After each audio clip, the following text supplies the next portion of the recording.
None of this conversation should be taken as medical advice for you. Before starting or changing any medical or wellness treatment, always consult your GP and medical care team. I can't remember our theme tune and I don't have it ready this week. I can't remember it either. Do you know what I could have done? So, listeners, I'm in Studio 2. Yeah. We shall call it. And I have a different setup in this studio from where I normally record. And I don't have... the intro tune. I don't have my intro tune here. And it's so catchy. I love it. Do you know... Oh, no, don't. It's okay because you don't I'm going into last week's podcast. This last week's one. What are we saying now? What's it start? Conversation should be taken as medical advice for you. Before starting or changing any medical or wellness treatment, always consult your GP and medical care team. There we go.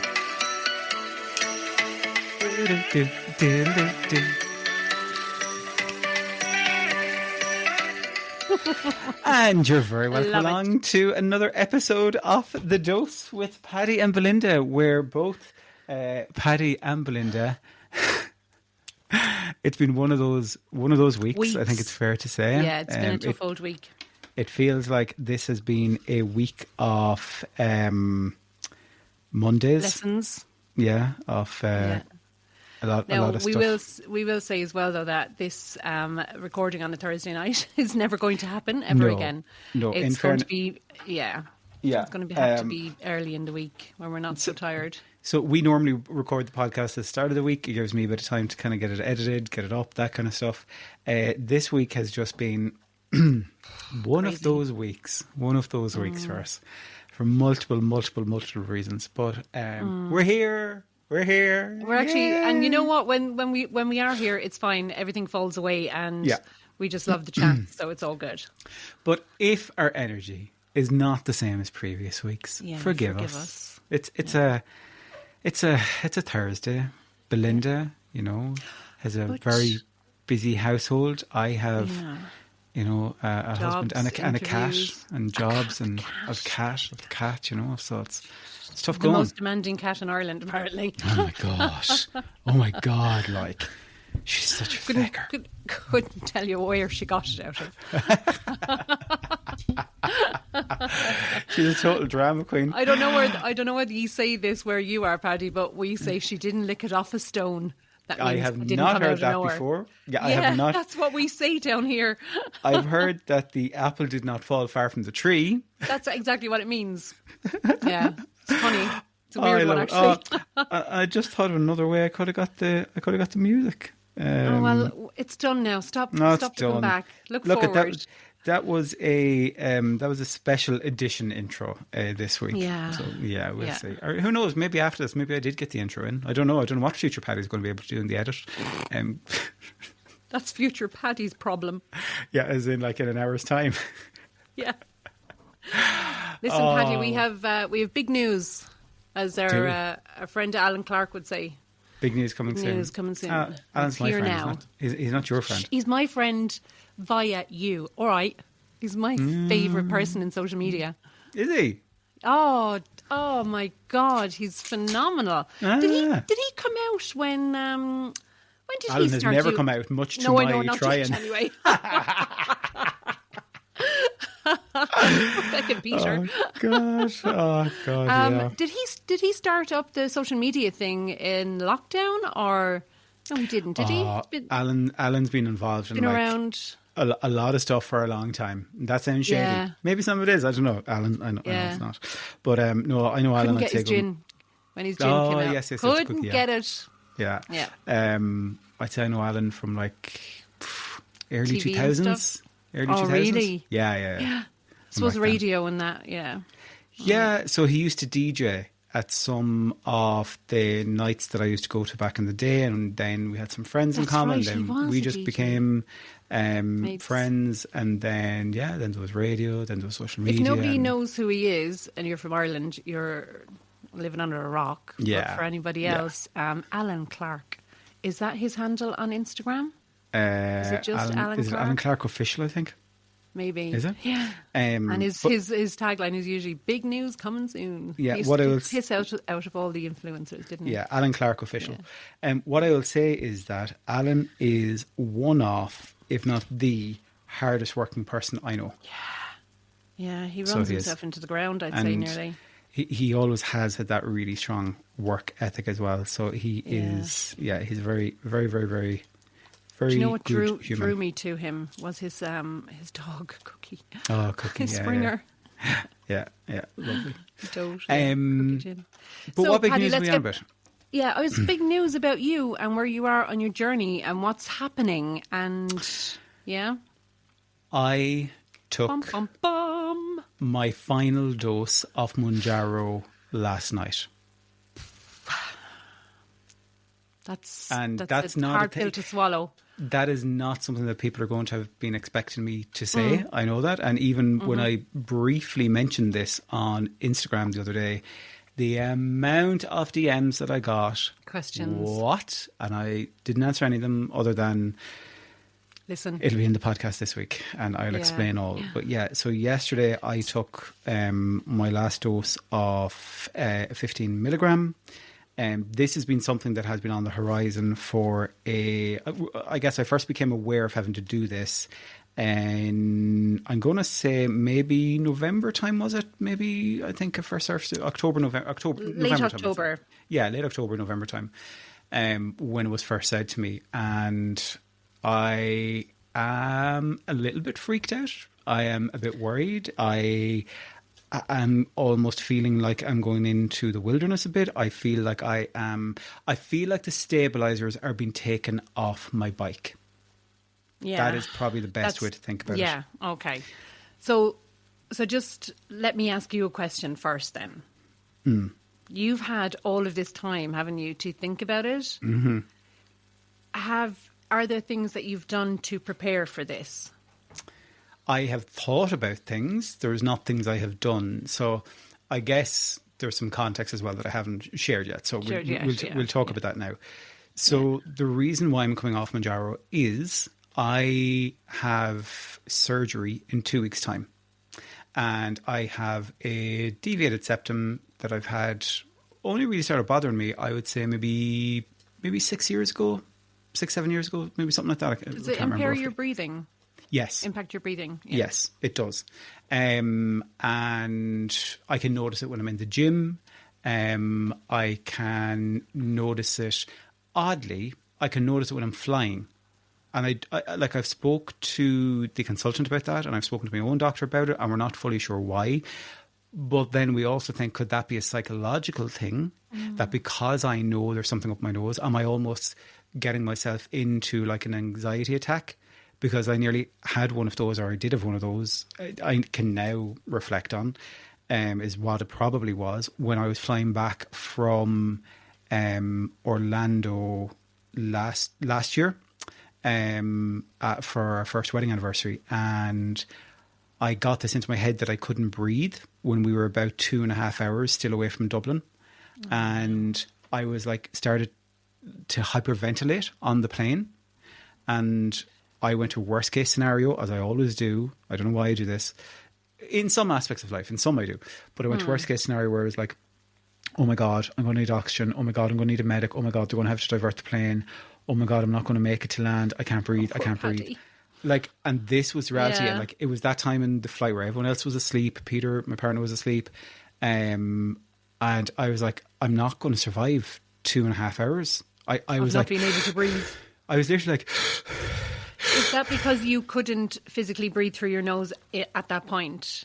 It's because I felt I wasn't getting enough oxygen through my nose. Now, the other thing to keep in mind is that when you're on a plane, the oxygen levels on a plane are lower than when you're at ground level. But it shouldn't be to the extent that it should impact you. Now, there are some people that it does, and they will have oxygen machines that they bring on them, and you have to get pre-authorization from the airport and all this, or from the airline and that. So again, this is where my head was going. Oh my God, this is going to be my life now. Oh my God, I'm going it's mad how our mind plays tricks on us. And we spoke about that in last week's episode that we did about body image, if you haven't heard it. The kind of tricks our mind plays. But anyway, So this set me on a journey to try and figure out, I need to figure out what happened then to cause that situation, because I like to fly, I like to go places, and I'm not, I need to fix it. So I went to my own doctor, and he did a, well, first of all, the first doctor I went to, he said, he looked at my nose, he's like, yeah, you have deviated septum, I can tell you that right now. He's like, in terms of how bad it is, I don't know. I can see it when I look, but I'm going to refer you to the consultant, which I did. Really, really phenomenal consultant. Got referred to him. I've been in with him a couple of times, and he's like, yeah, Paddy, he's like, I do think you'll benefit from surgery because of how deviated it is in your nose. He's like, there's some people that they might have a slight deviation. I'd be like, do you know what? You'll be fine. Just take the steroids. Yeah, you can take... There's a medication I'm on called Ryaltris, and that's essentially like a steroid that just helps to expand the nose a little bit, or the nostril. So now when I say expand, I mean like a millimetre, tiny amount. Yeah. But it helps. So they give me that, and when I was speaking to the consultant, I was like, so what do you think happened on the plane? He said, you do have a deviated septum. He's like, I don't think it should have caused you to not be able to breathe on the plane. And I was like, so it's possible it could have been a psychological thing that I essentially caused, like myself, an anxiety attack or a panic attack. And I've never experienced that before, so I can't... You can't relate. I can't relate. Sorry. Yeah. I'm sorry, I hit my mic. I can't relate to what that is, to know if it was or wasn't. But I was hyperventilating, I was standing up, I had the air vents above the seat pointed at my nose, thinking that it would get me more oxygen. Like, this is what was going on, to the extent where, like, I was almost in tears thinking, I'm not going to survive the next 2 hours. Yeah. And did the girls, the stewardesses and stuff, did they come and... No, nobody came near me. I didn't know. No, I was trying to... be as inconspicuous as possible. As I say, like, a lot of people around me were asleep, but I was massively, like... like, for ages on the flight. And it really scared me. So anyway, the consultant kind of agreed. He's like, I'm glad that you recognise that maybe it was that kind of, maybe anxiety attack or something like that. He's like, I know myself, that is not a nice thing when you get to that situation. So I think he could relate it to maybe experience stuff of himself. So that put my mind at ease a bit. But yeah, so we agreed that basically I would have surgery for the deviated septum. So I've been waiting a couple of months, and I'm going to get that done in 2 weeks. But is it 2 weeks today, is it? It's 2 weeks today, yeah. 2 weeks today I'll be getting that. So that is under general anaesthetic. So then that opened up this whole thing. Okay, well, what's the crack with medication and general anaesthetic? Is there anything there? I thought, sure, no, there won't be. It'll be grand. So what was your first kind of port of call then, or who was your first port of call to speak to about that? Honestly, Google. Yeah. Not lying. It was Google. Yeah. Google was to see, did it give me any information on if there was anything between like GLP1 medications and a general anaesthetic. Just see, was there any kind of reaction that happens between that. And as I started looking into it, then I was like, oh, there is a medical risk actually when you're on a general anaesthetic, when you're on a GLP1 and... Yeah, and you're getting a general anaesthetic. So essentially what I think it's to do with is a form of aspiration, which from what I can gather is that essentially your digestive system is slowed down, obviously, when you're on the GLP-1 medication. And when you go under the general anaesthetic, I think it's something like there could be a risk then of that delayed digestion suddenly just releasing. Which can cause problems. I think now I could be wrong on that. I absolutely could be wrong. So then obviously I went and I contacted a few of the prescribers, asked them questions, was getting some mixed answers from them. But then obviously I went to the consultant and the anaesthetist that is going to be working with me, and they came back with, yes, we want you off that medication 2 weeks before your surgery. So for the next 2 weeks, I will not be taking Mounjaro, but it's going to be longer than that based on what I know at the moment, because again, the guidance is that the other side of the thoughts of it. I know. Like the other side of the surgery, then the kind of guidance that I've received so far, and maybe this will change, I don't know, but the guidance I've received so far is that there could be a number of weeks after the surgery where I might be off it, because again, if you think of the way it works, it slows down, your digestive system, and when you're sick or when you're healing, you want your body to be able to absorb nutrients and the food and the goodness from your food as quickly and as effectively as possible. Saying, then? Yeah. Okay. Now, as I say, look at that might change after the time, but right now I'm kind of preparing myself that basically I could be maybe a monthish or so off the medication without it. Did you look up how long after you finish a GLP-1 medication does it take to actually leave your body completely? So and again, this is based on the app that I use that shows the medication level. Oh, Shotzi. Yeah, I don't know how medically accurate this is, so just to call that out. But yes, so when I look at it, it basically, I can look from, okay, if I took my dose last night and my surgery's in 2 weeks' time, what level of medication would be in my body at that point?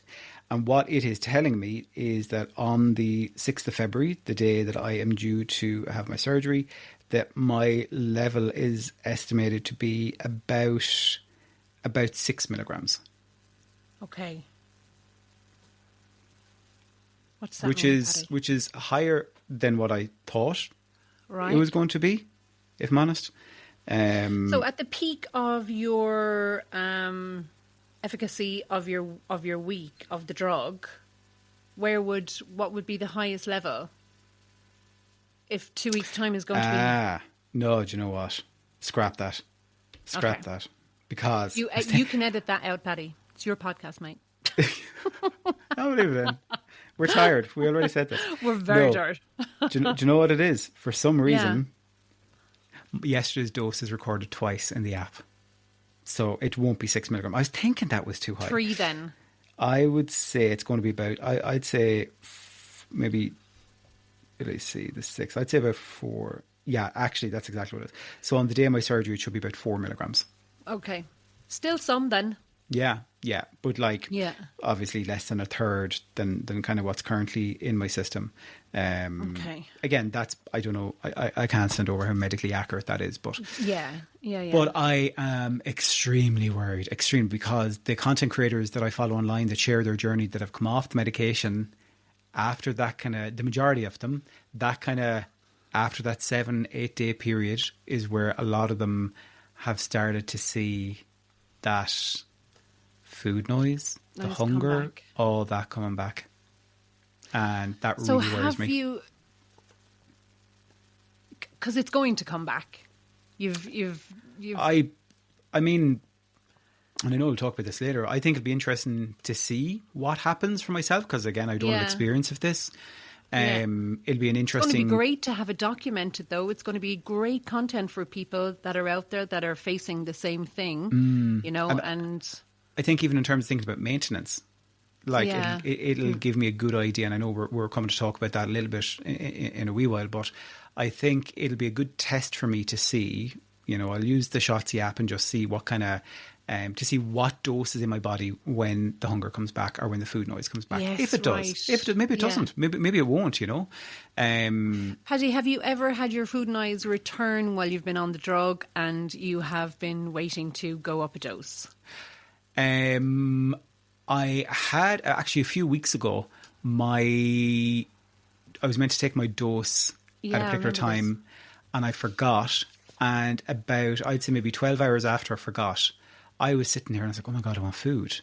And I was standing in the kitchen and I was like going for this, like some similar habits to before. And I actually stood at the fridge. I was like, why am I hungry? Here? Why am I this hungry? Why do I want this? And I wouldn't say it was food noise. I'd say it was more... Your tummy. Yeah. And I wouldn't even... Actual physical hunger. Yeah, I don't know if it was even true physical hunger. It was more so that kind of drive to go and eat, almost for the sake of eating. And I was like, what is going on? Then. That's exactly what our habits were. And like, I went and I had something to eat, and then I stopped to see, okay, am I feeling full after that now? Yeah. And I did not feel full after that at all. But then that's when I sat down, because I'm not just going to sit here and keep eating, because again, part of this journey is you learn, to work on your behaviours and your habits and understanding things. So I had something to eat at that stage, and I kind of sat there and I was like, why am I feeling like this? I've just eaten. I shouldn't be still feeling hungry. This isn't the way the last 7 months have been. And then it hit me. I was like, you were meant to take your medication like 12 hours ago and you didn't. I was like, oh my God. And so does that worry you now? Yeah. Massively. It has to. Massively. Because I don't even want to ask you the question, because I'm afraid of the answer, because I wouldn't have an answer for it. But have you, or is there even a way that you can prepare yourself to come off of this drug when you don't actually want to? Like, you're not coming off it because you've chosen to do so, and you feel you have reached a point in your journey where you have killed it and you've got all your new skills down and your lifestyle changes and all the rest of it, because as we know, we've all made these lifestyle changes before. We've all killed it in the gym and killed it in everything we've done. But taking away that medication when you don't want to take it away. Yeah, it scares the shit out of me. I mean, given that we're looking at potentially 3, 4. I don't. Maybe the thing. 5. I don't even know how many weeks. This is the thing. Yeah. Because like one person told me, "Oh, you can go back on the medication the following week." Someone else told me, "Oh, it'll be a few weeks." Are these professionals? Yes. Yeah. Yeah, because I know you've spoken to a couple, haven't you? Yeah, a few. When I say professionals, these are qualified medical professionals. I'm yes, talking. I know. Yeah. So like I asked you earlier what research have you done, and you said, well, I went to Google straight away, but you never followed on to say I also went to. I would say so in total, because I'm a nerd like this. I would say I asked 4 different medical professionals who would be in the know about GLP-1s. That's the way I'll phrase it. And then the anaesthetist, as well. And Tell us about what the anaesthetist said in particular. So they've only told me about the before. We haven't had a chat about the after. Right. So the before, they told me 2 weeks. Okay. Yeah. The other people I asked said varying from 1 week, 2 week, and 3 weeks. Right. So there was different answers from different medical professionals there. And then when you're going to listen to, obviously, is your own anaesthetist. Well, that's the thing, yeah. I mean, like I explained to them, because again, I thought they mightn't know what Mounjaro is. So I said, look, it's very similar to like Saxenda or Ozempic or stuff like that, just the way that it works in the body. Or I said, look, it's just a GLP-1 agonist. So they're like, yeah, it's fine. But anyway, so the other thing that I haven't mentioned is that the guidance that I've gotten, and again, this might change after the surgery when we see how recovery is going. But, and actually now I'm just thinking, my doctor did say that I should allow a minimum of a 2-week recovery. So that probably is an indicator in terms of the medication as well. That's what. But I'll obviously have that conversation when I'm in there. But the other thing is, the initial guidance that I got was that there will be a considerable number of weeks where I can't do my strength training in the gym as well. Of course. And their logic with that is you could bust a vessel in your nose, literally, or like put more pressure through your nose. You don't even realise you're flaring your nostrils and you're tensing. Because you do. Yeah. So literally, it's the same as if you were to actually physically be sick as well. Yeah. So I know I'm going to be on painkillers for a while afterwards. I have no idea really what to expect though. But I am really worried. Not worried. I'm really, really on edge a bit, more so because like it is, and I almost feel a bit emotional about this because... Yeah, I know. I feel emotional for you. Like I really do. Dedicated so much over the last 7 months to trying to improve my health. And I know I'm in a way healthier place. And I don't just mean weight-wise. I mean in terms of doing my strength training, doing my cardio training. Even this month, I'm seeing improvements in me doing my 5K.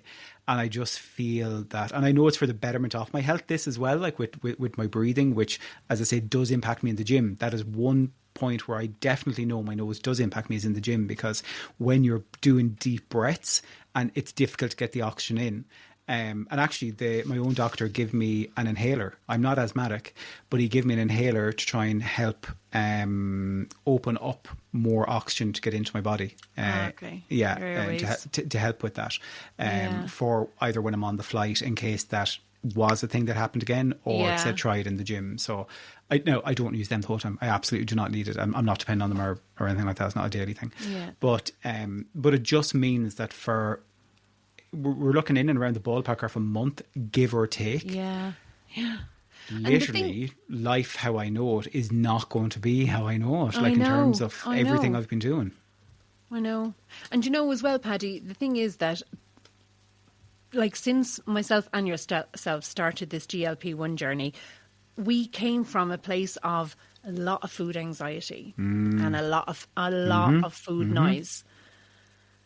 So, have you psychologically have you any plans going forward psychologically how you're going to deal with this when it happens and when you don't have the medication in your system? Yeah. Okay. So my approach and I hate asking you because I'm so nervous for you. Yeah. It's nerve-wracking. Yeah, plan A is to try and see how does that idea that I've been working so hard on during this journey of intuitive eating, how does that serve me? That is not necessarily going to dull the food noise, but it should satisfy the physical hunger needs that I know my body now needs. And I think I'm going to use it as an opportunity to really sit with that when I feel hungry. Am I really physically hungry, or is this that almost like, I don't say fake hunger because it feels real at the time.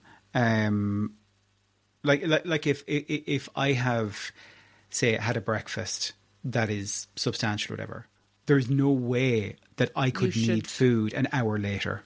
Do you know? But even if the signals from my body are. So I'm going to try and lean into that intuitive eating, see how does that work. Is that something you've tried previous to GLP-1s? I have, yeah, but I think I did as well. I bought a book and read the book and got the T-shirt, the whole works. Absolutely. But then again, it's like it was intuitive eating, but it was intuitive eating still with food noise. So it's not. Yeah, it's not a comparable thing. It's not a level playing field like other people that don't have this condition. So that's the initial thing that I'm going to try and lean in on. And then plan B, and I don't really want to do this, but I'm fully prepared that if I need to do this for a month or whatever amount of time that I will, is back to tracking my food, my calories, all that stuff, to make sure that I'm not being excessive. I have done that before, and this is how I've lost weight before. I've tracked calories. I'm extremely comfortable with that. I know how much I should need. And it's not triggering for you, is it? It's not triggering for me. No, it's not. It's more so... Yeah. It was something that I thought I'd never have to do again, really. Yeah, and you got out of the habit of doing it and not needing to do it and listening to your body. Yes. And now that, I suppose, that when you mentioned a level playing field, you now feel that you're on a level playing field because I feel the same. I feel that I have the same chances now as everybody else because of this medication. Yeah. Yeah. Yeah, Exactly. Yeah. So and if it's not triggering for you, then you will lean into that. I think. Lean into it. Yeah. I will. So, and then in terms of this is where it's kind of bittersweet in a way because I am. Where's my phone? I need to double check. Oh no! How far away are you? Yeah. Oh God! But you still could though. You still could keep going. I know. And this thing, I said, it'd be interesting. I'm not ringing out. So what I'm talking about, folks, is that... Probably drop fucking half stone or something. So I am 6 pounds. Away from 100 pounds. Away from £100 loss. So... What the hell? But this is where I need to be rational and logical and know that for this period of time... The priority needs to be my body and giving it the nutrients it needs and fueling it for what it needs over this period of time. And if that results in some, I'm sure it will result in some temporary weight gain. I don't know. Like, it could do. It mightn't. Maybe I'll stay the same. I don't know. Yeah. But I am okay with that. I'm okay with that. You know, we've always said, Belinda, this is a way bigger picture than any 1 week or 1 month or anything of this journey. Oh my God. You know, you've been on it huge. literally It's years. our life. Yeah, like I've been on it only 7-ish months or whatever. And it's bigger than any 1 week or any 1 month. So it will be fine. And it's bigger than any one weigh-in as well. Exactly. Yeah, so it will be fine. I am curious, though, to see what happens. Yeah. And as you say, maybe like before, when I have started like going to the gym and minding my food and all that kind of stuff, I have adhered to that really well for a period of time. So I am confident in my ability to be able to do that for the period of time. It's just that, as we know, there was nearly all of the time then where something would trigger you or you relapsed for a particular reason. And I'm just hoping that, like, if it is 4 weeks, if it is 5, whatever, that something like that won't happen in that period of time. Yeah. So, like, taking a step back from something that has been so pivotal to your progress and everything that you've done, right? Do you feel that this pause might teach you something new about your relationship with food and your body? I think it will serve as a reminder for how my body and mind felt before this medication. Because I think it's very easy to forget that and to maybe take things for granted. And, like, I will always be extremely proud of the effort I've put in, because I'm definitely not somebody that sees this as like a skinny jab. I have focused literally since week 1. I have been in that gym every single week without fail. I've been in the gym. Even when I've gone on holidays, I've done like either walking or I've gone to the gym at the hotel or I've done something like that. And that's not me now obsessing about the exercise. Like, it's more so a case of I've tried to be supporting my body with the exercise, if you get me, trying to do the right thing. And with the food thing, I've put in, like, I like obviously a lot of effort. My food, by the way, it's not perfectly, oh my God, mine isn't either. It's not perfect, but it's definitely more acceptable. Nutritional. And it's more nutritious. Absolutely. Like, 'cause someone was asking me, like, would you ever have crisps or chocolate? I was like, yes. Yeah. The difference is, though, you can leave it. Yeah, I can have a square of chocolate or 2 squares of chocolate and then I'm grand. That's the difference. Or not finish a whole packet of crisps, like. Yeah, or like I'll get to take, like, this, for me, this is one of the gas things. Like, before, I would have ordered a set meal for one from the takeaway, which I loved, which had like so much food with it. It really could have fed 2. Yeah. I would have finished all that and sides. And now I can't even finish the main and the rice. I know. Like, I know. I'm not sad. I'm not sad about it either. I love getting a Chinese because it does me for 2 dinners. Oh, yeah. And this thing, like, I'm still getting the flavours. I'm getting my sweet and sour chicken. I get to taste it. So, like, I don't feel I'm missing anything. And if I wanted the other stuff, I'd get it instead now or whatever. But I'm also aware that, like, taking that amount of time off from my strength training, it's very likely that I'll see some losses in my strength. Over that period of time, because you can't, Paddy, you know that. Like, I can't. No, you know, you can walk. You can go for long walks. Yeah, but that's I've done a lot of walking in January though, and jogging.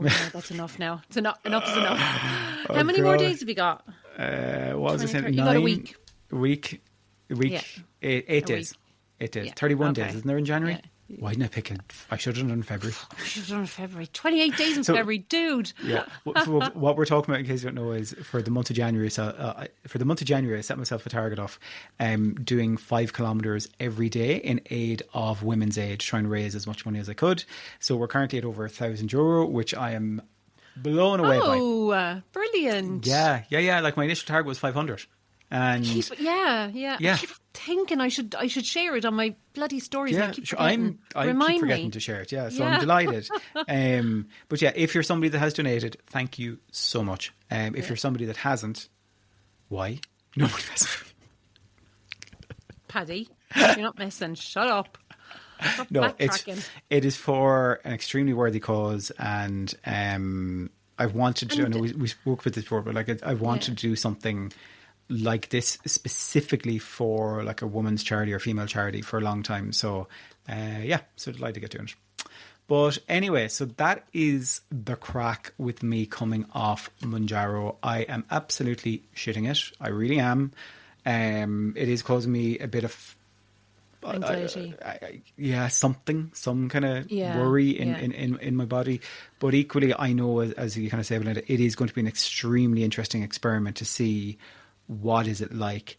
And what is it like coming back on it again afterwards? Because I still don't even know what dose I'm going to start back on. That was my next question. Yeah, I don't know. Where are you going to go? I don't know. Like, again... And who are you going to talk to about that? My current prescriber. Yeah. And, well, actually, obviously, the anaesthetist and the consultant as well, because, like, I want to get their input as well. Will they only be able to tell you the when and not the how much? Oh, sorry, yeah. This one, it's been a long week, folks. It's been a long week. I know. Been a long week. Everyone's lucky we're here, really. They actually are, because by the way, we're recording this on Thursday night. There's like the whole of Ireland is like a Christmas tree tomorrow. It's red like warnings, and like when I was out doing my 5K, I was like, when I say to Belinda that we'll do the podcast tomorrow and I'll get it out tomorrow evening instead. Oh my God, we could have. No, we couldn't have, Belinda. There's a storm. We're probably not going to have electricity. We won't have any electricity. Yes, nobody will be listening to us anyway. Belinda, it'll be all on the podcast. I just want to say, I'm amazed you remembered what this week's podcast was about. Paddy, you do know I had it on an alarm at 6 o'clock on my phone that said... And we wanted to talk about maintenance as well, didn't we? Mm-hmm. Also, if people are listening to this podcast and they have been through something that Paddy is going through, you can contact Paddy through his Instagram account, which is Mounjaro Paddy. Yeah. Or drop us an email, hello@thedose.ie. But yeah, so one of the things that kind of, I guess, came into my mind when I was thinking about this was, and it's funny, we were thinking about this the exact same day you sent me a WhatsApp voice note when I had been thinking about the exact same thing. We hadn't said it before about maintenance. Because I had this sudden realization that, wait a minute. Nearly there. Hopefully, like come summertime, I'm going to be maintaining, not continuing to lose weight. And that's not that far away. Well. Yeah. I know. Yeah. Like, crazy. I haven't given that much thought. Yeah. We haven't given it thought at all because I think we're just so focused on the number that we want to reach. And I want to talk about that as well because that's not a good kind of state of mind to be in either. But we have been focused on a lot of different things, We have, like I say for myself, like the number, I still don't have a number. Like I still don't know what number. I don't know what number. Like other people seem obsessed about my number, but I like, what's your number? What's your number? What's your number? I'm like, I don't know. Like I keep throwing out this 103 pounds because I want to get to 100 pounds loss, but I still want 3 extra pounds to be able to jiggle it. Yeah. I don't even know if I've lost weight in the past 2 weeks because I haven't even fucking stood in the scales because I don't care. I'm just going to the gym, doing my Pilates, doing my walking, eating my food, doing my Instagram, talking to you like an idiot all day, every day. That's a rumour start. Well, wrong trees. But like I have a T-shirt in the other room and I've newspaper articles or magazine articles from 3-4 years ago when I started this social media thing at the time. Again, another weight loss attempt. Road to 100, it was called. And this was my journey to lose 100 pounds. When was this? Maybe 3-4 years ago, something like that. Right. And I was on the front of the newspaper. I had written a whole big article for a magazine. I'd done like loads of stuff all about this. And I started it and I'd done a few videos on it. There's some videos even on YouTube still about it. But as happens, life happened and it stopped. And I didn't get anywhere. I didn't get anywhere near, not even halfway near the 100 pounds loss.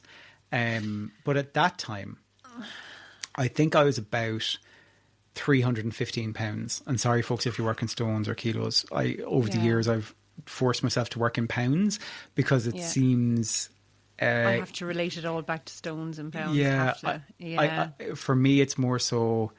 it's not quicker wins. It's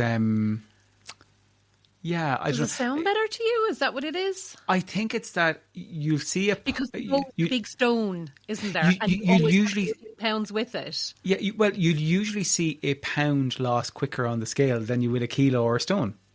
Yeah. So it was absolutely. Yeah. That was my logic. That was totally my logic. You're right. Yeah. That was my logic. Yeah. And I've just stuck you're with probably that. right, actually. Yeah. And Paddy, also, you don't. Go on, sorry. Like, I know doctors typically work in kilos, though, because when I went to my doctor the last time for an appointment, and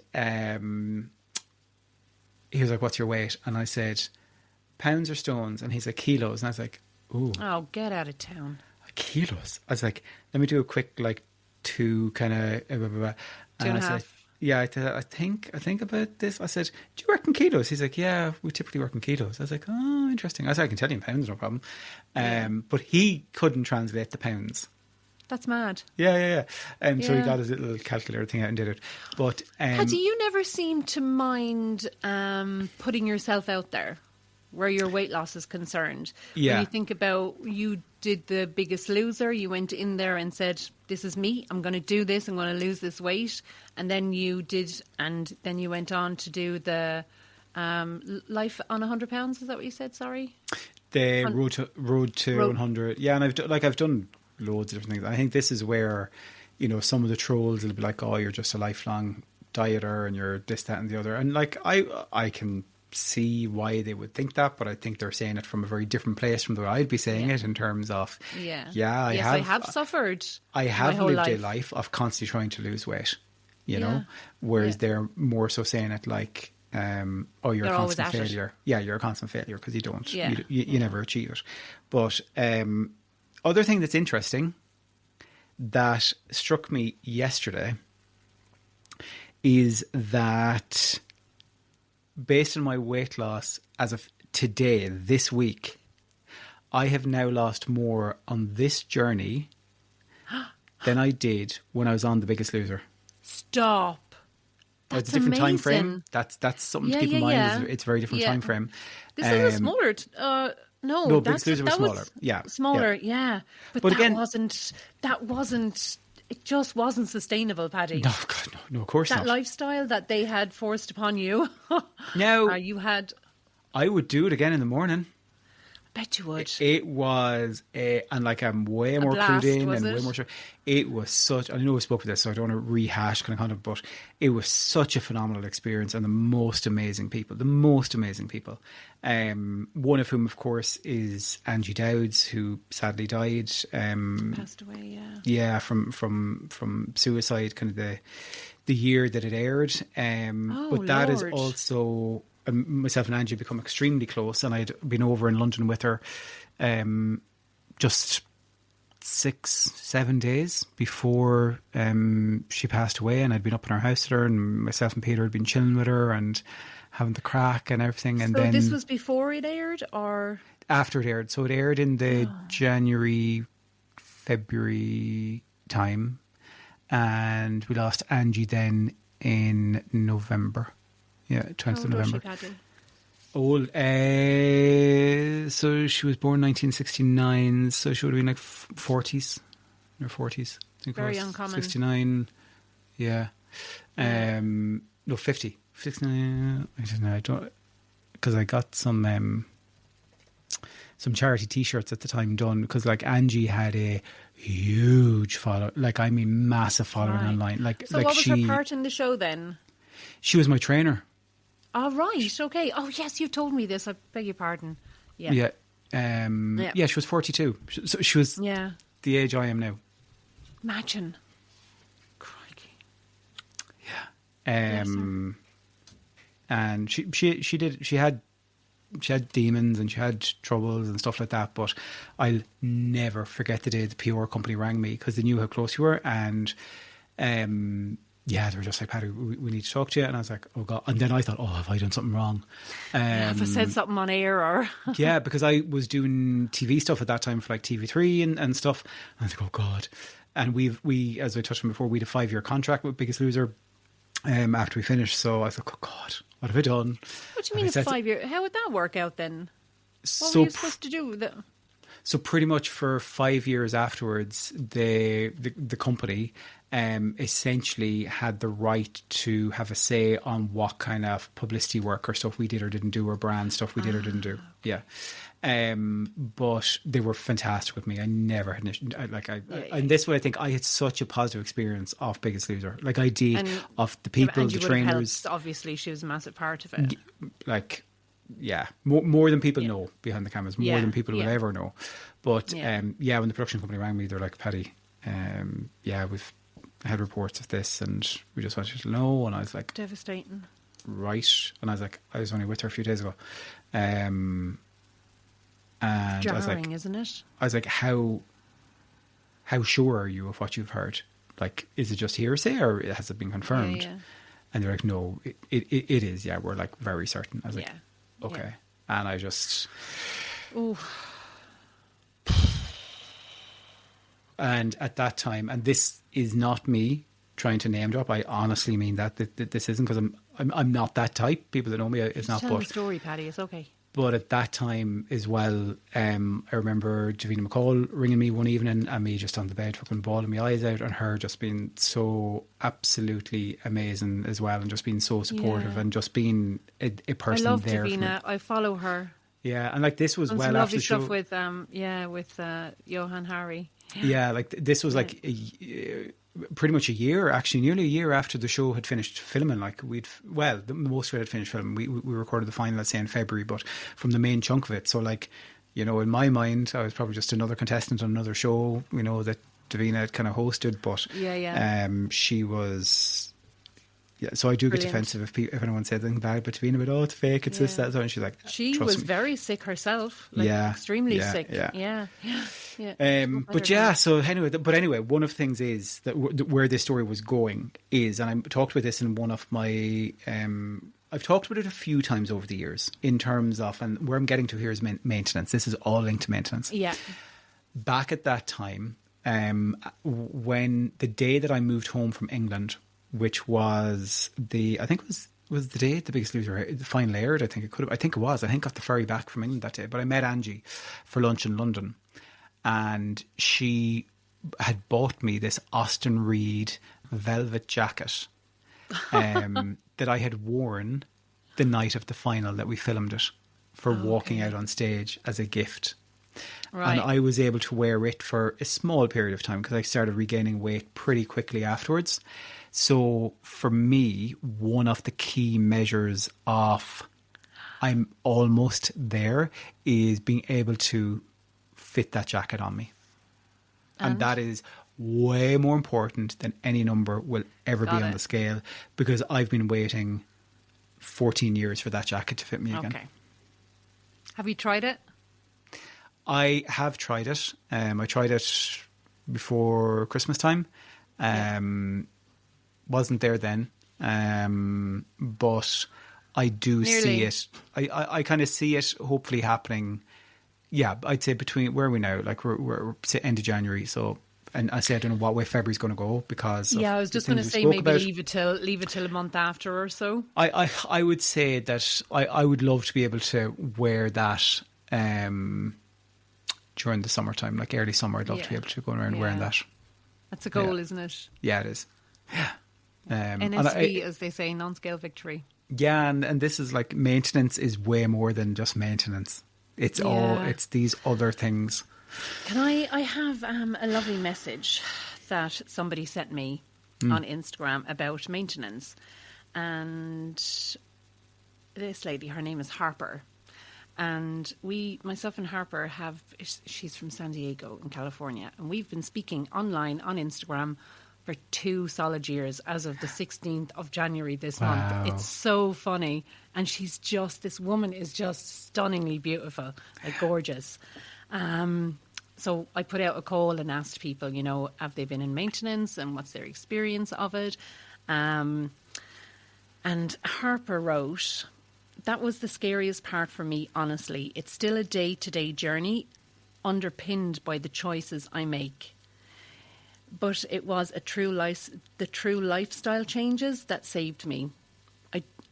If you don't nail down not only those good habits, but the root of what what got you there in the first place, like psychologically and emotionally, it's harder. The other advice I'd want people to know is to be careful about getting to a specific number and staying there.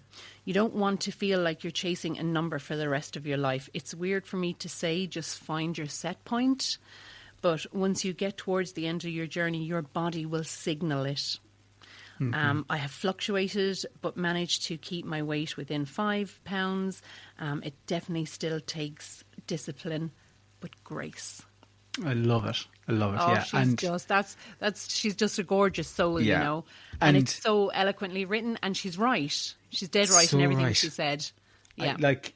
For me, worst case scenario would be, I need to be 15 stone and I have to stay 15 stone. And I'm not, I know that's not the number I'm saying. I'm just picking a number. Yeah.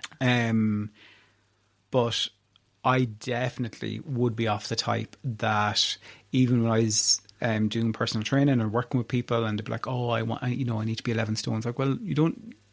Let's dig into that. Nobody needs to be anything. What about if we said somewhere between like 11 and 12, or maybe 10 stone 12 and 11 stone 12, or maybe that range is a bit healthier because it gives you a bit more of a healthier approach to the journey. So that's definitely where my head is at in terms of, like, it's interesting when I was talking to the doctor, and the doctor asked me, he's like, what's your goal weight? And I was like, I don't know. I don't have one. That probably stunned him.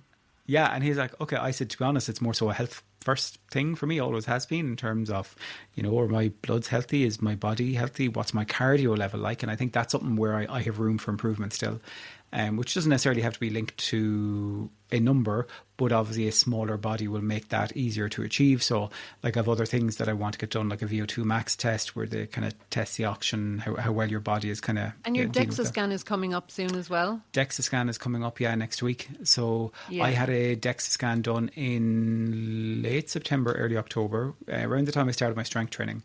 And I'm getting it done again now. I have no idea what to expect. Like, I don't know if that's too soon to get it done again or anything. Like, it could be. I don't know. You should have asked the radiographer or the chap that does it. You should reach out to them. Well, like, the way that I'm thinking about it is, like, weight-wise, when I had my last DEXA scan done, so when was that? How much weight have you lost since then? Over 2 stone. Okay. Over 2 stone more. When is it booked in for? Monday. Oh, right. Okay. So, like, literally a few days. But the thing that I'm interested in, like, the research that I've seen about muscle loss specifically when you're on this type of journey is that it's in and around, I think it's about 25% loss is what is expected to be seen. Yeah, because people are screaming at me about it in my comments. So, like, day. Muscle loss will happen on any weight loss journey, typically. So it can, it's a part of weight loss, and that's why it's important to, be focusing on your protein, be focusing on your strength training. That's why there is an emphasis on this kind of stuff. Yes, you want your protein because it keeps you fuller for longer as well, but also it is literally one of the key foundational things for healthy kind of muscles and that for you. But the narrative is, from these people, is that it's the drug, that the minute you inject yourself with any kind of GLP1, that medication goes into your system and it eats away at your muscles. This is the narrative that they're talking about, and it's completely and utterly wrong. Yeah, like I don't know, like, that 25% loss, I don't know how much is that is a reaction to medication, or if it's all just from losing the weight or that. I'm not sure. But what I'm interested to see is essentially when I get it next week versus last time, like 2 stone is a fairly significant amount of weight still to have lost. I'm more so than that, my body has changed a lot since then. Yeah, so it will show. Like, a lot has changed. So there's something there I'm interested about as well. But I'm interested to see out of that, those pounds I've lost, 28, 30, whatever amount it is, am I seeing 25% reduction in muscle mass in my body? Yes. Oh, yeah. Or am I seeing less or more? Yeah. So and there has not been, because keep in mind, I've been doing strength training during this period of time as well. And so I'm that's not, going to, yes. And I'm not aware of any clinical trial yet that has been done specifically on people on a GLP-1 who are strength training to see what is the impact of their body. So it's interesting. It's going to be interesting to see what it is. Like, initially I was a bit naive. I was like, oh, it'd be great if I stayed the same. I kind of quickly had a bit of a realization, like, yeah, that's probably not going to be the fact. I probably will have lost some muscle mass, but I would hope. But you've been working hard. But you've been working hard in the gym, Paddy. As yeah, well, I have. To build muscle. So is that going to counteract it? Let's see. Yeah, I'll be interested in. Yeah. Yeah, and I guess that's my hope, is that it will be less than 25%. Yeah. That's what I'm hoping for. Yeah. But anyhow, that's the crack kind of from my side this week. We do kind of want to go deeper into maintenance, though, I think, and we want to get a professional on to have a chat about going into the maintenance phase of a GLP-1 medication, because everybody's going to need some guidance on this soon. Mm-hmm. And I think as well that there's not many people out there that are in the maintenance phase because this medication is so new. And of course, there's going to come a year's time when everybody's going to be reaching their goal or previous to that and will want somebody to have, some insight into it. And this is where you will find people in England are, specifically Mounjaro related, people in England are going to be ahead of us because they've had Mounjaro since last March, April time. Yeah. So there are definitely some people there. And even when you say that people being ahead of us, also, like, this country was stuck with Ozempic for so long, and the people that are and the people that started on Mounjaro, for even God, the difference between my journey and your journey, Paddy. Do you know what I mean? Yeah, and look at different people. Equally, there's some people that have been on Mounjaro that even today I saw somebody, Mounjaro hasn't worked for me. I want to look at some of the other ones. In one of the groups that I'm in. Yeah, so it's interesting. And this is the thing, like, not all medications work for everyone, even Mounjaro. Yeah. This thing. I haven't heard that now, but I've heard it's taken a while. It's taken a while. Yeah. For it to kick in. There'll be a cohort of people that it won't work for, but other ones might.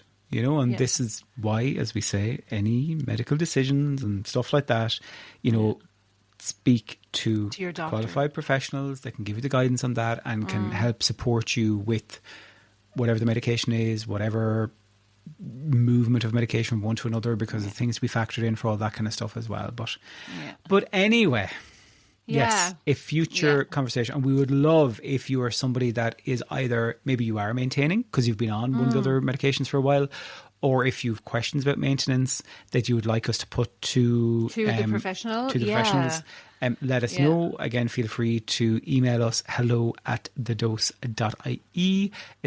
I say that's be the easiest way because our inboxes will just get slammed with the other day-to-day messages. So maybe email us those ones if there's anything maintenance. My message requests is just... Oh, yeah. I know, it gives me anxiety looking at it. Belinda, any other thoughts or final words of wisdom from you? Just want to wish you well, Paddy. Thank you. And no, like, genuinely, because I can't even imagine the feelings of anxiety around it. And I don't want anybody that's listening to this to think that, oh my God, like, the two of them, they're so dependent on it, blah, blah, blah, in a negative way. It's just that it's had such a positive impact on every single aspect of our lives that it is nerve-wracking, and it's an unknown. Yeah, and that's the thing. That is the thing. It's a period of unknown, and who knows, Belinda? As we say, I could get through the next month. I could have maybe maintained my weight. I could have lost a bit more weight. I could be flying it. Paddy, I have every faith in the world that you're going to be absolutely fine. Well, you've got me behind you. What more do you need? You'll be absolutely grand. Just keep your 9 million messages a day coming. Tech support. People think we're exaggerating. We're not. Like, literally, you could wake up at like 7 o'clock. Oh, Belinda's in the gym. Oh, I have a voice note from Belinda. Oh, yeah. God. Okay. But however. I fucking can't believe I'm here at 7 o'clock in the morning. Yeah, I know. Oh, okay. We don't even say hello to each other anymore. We used to say morning. We don't even say good morning. Straight into the conversation. I was thinking about this. Yeah, write this shit down. Yeah. Cool. We will wrap it up there, folks. Thank you very much for listening. I'll do the music again. Oh, wait. I can probably you've got it. No, you've got it. I can probably get it on my phone again, can I? And Paddy, I will see you in the studio next Monday at 6 p.m. You know, I was on my Instagram giving out about you earlier. Were you? Oh, God. Okay, I need to check that. Okay, let's see. Can I get some end music? Oh, well, that's us saying goodbye. Where's our music? Oh, no, I can't. Oh, no, that's the wrong podcast. Oh, it's gone on to help us exit my boss. Oh, my Lord. Okay, guys, thanks for listening. None of this conversation should be taken as medical advice for you. Before starting or changing any medical or wellness treatment, always consult your GP and medical care team.